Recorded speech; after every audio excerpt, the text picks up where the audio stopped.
اچھا اگر اب وہ یہ فرض کریں اب وہ یہ دروازہ کھول لیتے ہیں، دروازہ انہوں نے اگر کھول لیا یا کھول لیتے وہ باہر آ جاتے لائف جیکٹس پہن کر،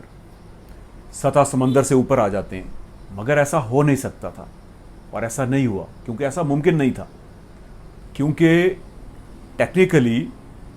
پہلے 720 ٹن کا جو وزن ہے یا 100 منزلہ عمارت کا جو وزن ہے یا 100 منزلہ عمارت کا جو وزن ہے وہ ٹائٹن جھیل رہی تھی اپنے اوپر، وہ ٹائٹن اپنے اوپر جھیل رہی تھی، یعنی وہ جو باڈی تھی اس کی سب میرین کی،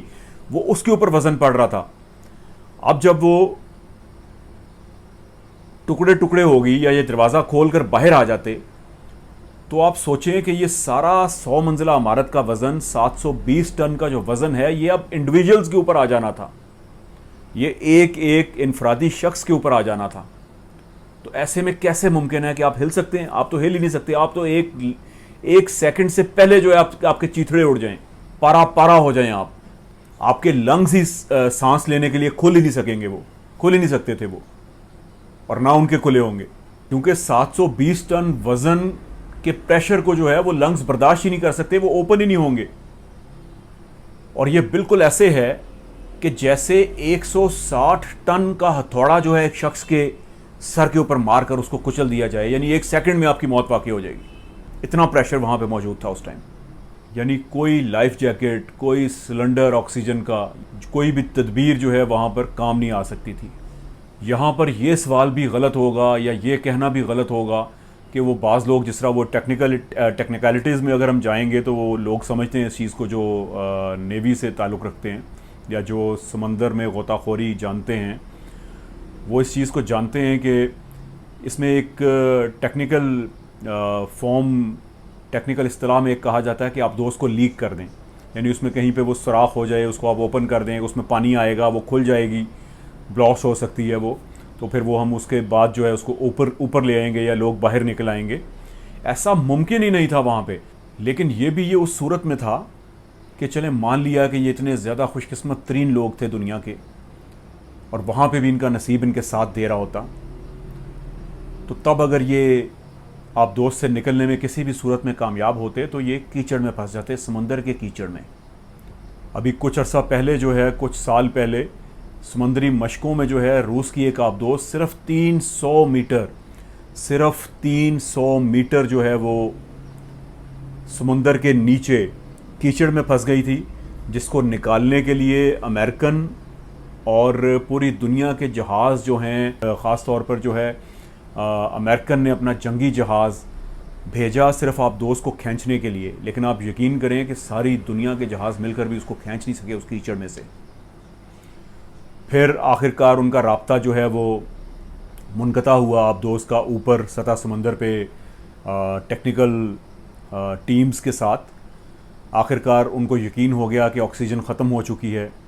اور پھر وہ سب جو ہے زندگی کی بازی ہار گئے نیچے اس آبدوز میں، اور پھر وہ کافی مدت بعد جو ہے وہ اس کو نکال لیا گیا آخرکار، لیکن وہ سب فوت ہو چکے تھے۔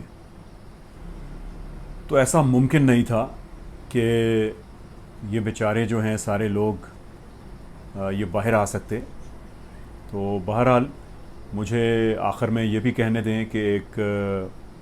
روایت کا مفہوم ہے، اللہ تعالیٰ کا میویشی معاف فرمائے، مجھے اس کا ریفرنس یاد نہیں ہے، لیکن یہ ریفرنس موجود ہے، آپ نے بھی سنی ہوگی، کئیوں نے سنی ہوگی۔ یہ ایک الگ ڈائلاگ ہے، کوئی اس کو صحیح کہے گا، کوئی اس کو غلط کہے گا، کوئی اس پہ ڈیبیٹ کرنا چاہے گا، کہ آپ دیکھیں کہ جہاں پہ اللہ جل جلالہ نے موت انسان کی لکھی ہوتی ہے، جیسے ایک صحیح ستہ کی متفق علیہ مستند حدیث ہے، اس سے پہلے میں سنا دوں ایک، کہ آپ صلی اللہ علیہ وآلہ وسلم کا فرمان ہے کہ جہاں پہ اللہ رب العزت نے انسان کی موت کا وقت مقرر کیا ہوتا ہے کسی دوسری جگہ، کسی دوسرے شہر میں، تو اللہ جل جلالہ فرماتے ہیں کہ میں وہاں پر اس شخص کے لیے کوئی کام جو ہے وہ نکال دیتا ہوں، کوئی کام متعین کر دیتا ہوں اس کے لیے وہاں پر۔ تو اسی طرح حضرت ادریس علیہ السلام کے بارے میں کہا جاتا ہے جی کہ اللہ رب العزت نے ملک الموت کو جب حکم دیا کہ ادریس علیہ السلام کی جو روح ہے وہ چوتھے آسمان پر قبض کرو، تو وہ بڑے حیران ہوئے کہ یا باری تعالیٰ، وہ چوتھے آسمان پہ آئیں گے، کیسے آئیں گے؟ وہ دنیا میں رہتے ہیں، آپ کے نبی ہیں، کیسے ممکن ہے یہ؟ تو کہا جاتا ہے، روایت میں ہے کہ حضرت جبرائیل علیہ السلام کی ان سے ملاقات ہوئی ادریس علیہ السلام سے، تو انہوں نے کہا کہ مجھے جو ہے اللہ رب العزت سے بہت ضروری بات کرنی ہے، تو آپ مجھے جو ہے وہ ان سے لے کر جائیں اوپر مجھے۔ تو کہتے ہیں کہ روایات میں آتا ہے کہ وہ جبرائیل علیہ السلام کے پر مبارک پر سوار ہوئے، چوتھے آسمان پر پہنچے۔ جب وہ چوتھے آسمان پہ پہنچے تو ملک الموت کی وہاں سے ملاقات ہوئی، تو انہوں نے پوچھا کہ یہ کون ہے؟ انہوں نے بتایا کہ جی ادریس علیہ السلام ہے۔ تو اس کے اوپر انہوں نے بڑی حیرانگی کا اظہار کیا کہ میں اللہ کی قدرت پہ قربان جاؤں کہ اللہ رب العزت نے مجھے چوتھے آسمان پر ان کی روح قبض کرنے کا حکم دیا تھا، تو میں حیران تھا کہ وہ کیسے آسمانوں پر آ سکتے ہیں۔ تو اللہ رب العزت کی قدرت کاملہ نے یہ کام جو ہے ملک الموت کے لیے آسان کر دیا، چوتھے آسمان پہ آپ کی روح قبض کر لی گئی۔ اب واللہ عالم بالصواب، بہرحال یہ روایت ہے، روایات میں آتا ہے، کوٹڈ ہے بکس میں یہ۔ تو اسی طرح دیکھیں کہ میں اس دن کا یہ سوچ رہا ہوں کہ اگر ان کی زندگی میں، ان پانچوں افراد کی زندگی میں کسی دنیا کے آسٹرولوجسٹ نے، پامسٹ نے، یا نیمرولوجسٹ نے، یا کسی اور علم رکھنے والے شخص نے اگر ان کو زندگی میں یہ بات کہی ہوتی کہ جی آپ سمندر کے فلانے حصے میں، فلانے جگہ، اتنی گہرائی میں جا کر آپ جو ہے فوت ہوں گے، تو کوئی مان سکتا تھا یا یہ کبھی یقین کرتے اس چیز پر؟ ان کی موت سے جو ہے وہ ثابت ہوا کہ اللہ رب العزت نے جہاں پر جس ذی روح کی روح قبض کرنی ہے وہاں پر وہ خود ہی پہنچ جاتا ہے، اس کا انتظام بھی وہ خود کرتا ہے، اس کے سہولیات ہیں وہاں تک جانے کی، وہ انسان خود ہی خرید کر فراہم کرتا ہے اپنے آپ کو اللہ رب العزت کی قدرت کاملہ سے۔ تو اللہ رب العزت داؤد خاندان کی جو لوگ ہیں، اللہ ان کی ساروں کو جنت الفردوس میں اعلیٰ مقام عطا فرمائے۔ ڈوب کر مرنے میں بھی ایک شہداء کا رتبہ ہے جی، شہادت کا رتبہ کہا جاتا ہے اس میں۔ تو اللہ ان کی مغفرت فرمائے، اللہ ان کے باقی گھر والوں کو صبر جمیل عطا فرمائے، اور جو باقی بھی نان مسلم بھی فوت ہوئے ہیں، اللہ ان کے گھر والوں کو بھی صبر جمیل عطا فرمائے۔ اور میں ان کو یہ تو نہیں کہوں گا کہ جی وہ اللہ ان کو جوار رحمت میں جگہ دے، کیونکہ سارا معاملہ جو ہے وہ ایمان کا ہے، مسلمانوں کا۔ الحمدللہ ہمارا ایمان ہے، اس کے اوپر موت ایمان ہی پہ خاتمہ جو ہے وہ آپ کے لیے جنت کی بشارت ہے اور بخشش کی ضمانت ہے۔ تو اللہ بہرحال ان پر بھی جو ہے ان کے گھر والوں کو صبر جمیل عطا فرمائے جی، اور ہم ان کے دکھ درد میں بھی برابر کے شریک ہیں، پوری پاکستانی قوم، اور میں رائے ذیشان بھی بذات خود جو ہے۔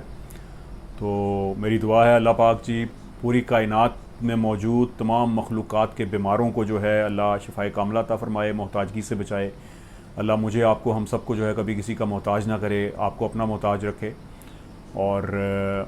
ہم سب کا ایمان سلامت رکھے۔ انشاءاللہ ایک نئے ویلاگ کے ساتھ آپ کی خدمت میں حاضر ہوں گا، تب تک کے لیے رائے ذیشان کو اجازت دیجیے۔ اللہ حافظ۔